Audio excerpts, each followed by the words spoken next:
याकरता परशुराम नाईक विद्यालयाची प्रथम क्रमांकाने निवड। विज्ञान भारती विदर्भ प्रदेश मंडळ नागपूरच्या वतीने दिनांक 21 डिसेंबर रोजी जुबली इंग्लिश हायस्कूल कुंभारी अकोला इथं जिल्हास्तरीय विज्ञान मेळाव्याचे आयोजन करण्यात आले होते।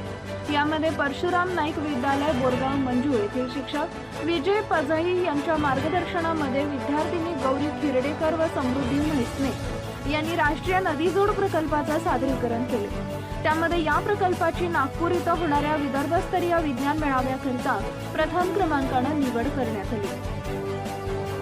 याकरता विद्यार्थी तसेच मार्गदर्शक शिक्षक यांना भारती विज्ञान भारतीकडून मान्यवरांच्या हस्ते स्मृतिचिन्ह व प्रशस्तीपत्र देऊन सन्मानित करण्यात आले। नागपूर इथं होणाऱ्या विदर्भस्तरीय विज्ञान मेळाव्याकरता निवड झाल्याबद्दल संस्था अध्यक्ष Shri Kiranrao Naik, Deepakrao Naik, doctor Prathamesh Naik, NS Gamesar, KM Joshi sir, Shambhau Deshmukh, Abhinav Naik यांनी तसेच विद्यार्थी मार्गदर्शक शिक्षक यांचे अभिनंदन केले।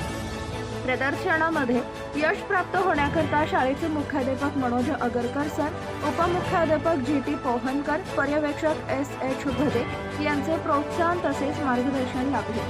सत्यशोधक न्यूज चॅनलसाठी मुख्य संपादक संतोष गवई, अकोला।